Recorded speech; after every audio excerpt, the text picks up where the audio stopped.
Welcome back to Sword and Musket, the weapons channel where we look at antiques. The other day I did a video on the Transitional Revolver made by Parker Field of London, and as I requested, people sent in comments and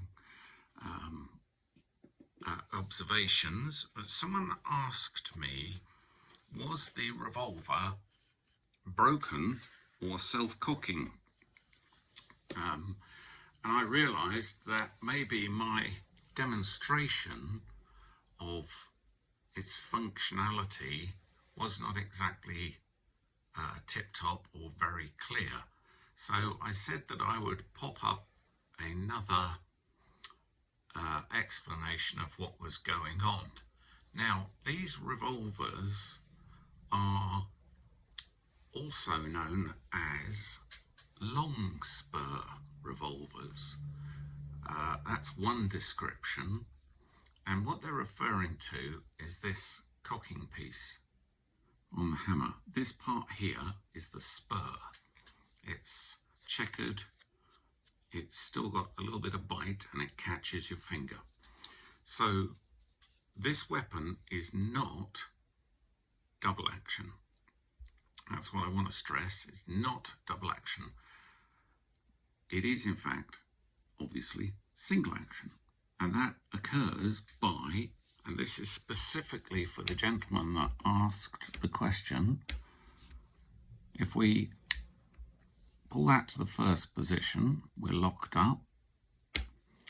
If we go to the second position, I don't know if you noticed, but the cylinder moved backwards. Only a tiny amount, about 1/16 of an inch.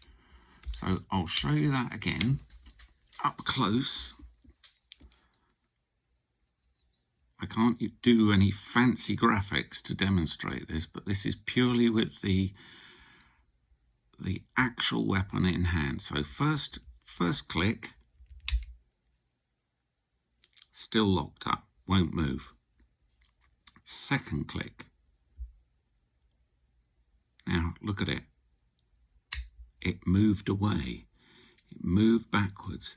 It will now rotate in either direction, or it'll rotate one and then one back. If we then go to the final position, it now has lined up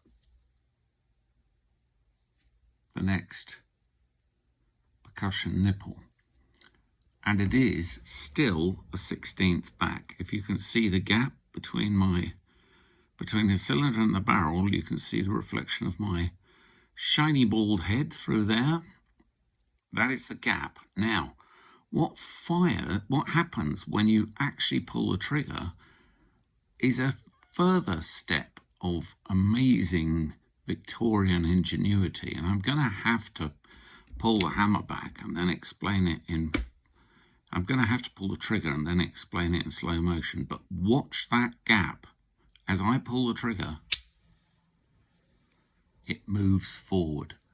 The cylinder, in the process of the hammer coming down, the cylinder moves forward and seals against the barrel. There is no movement. I'm not even sure I could get a piece of paper in there. That is a seal, a mechanical, if you like, gas seal. So let's just go through this once again, and I don't want to do it too many times because there are a lot of people out there that this is cringing for. So cylinder moves into position, gap between front of cylinder and back of barrel, which the bullet would have to jump. There would be a lot of shaving, there would be a lot of gas loss, you would lose power.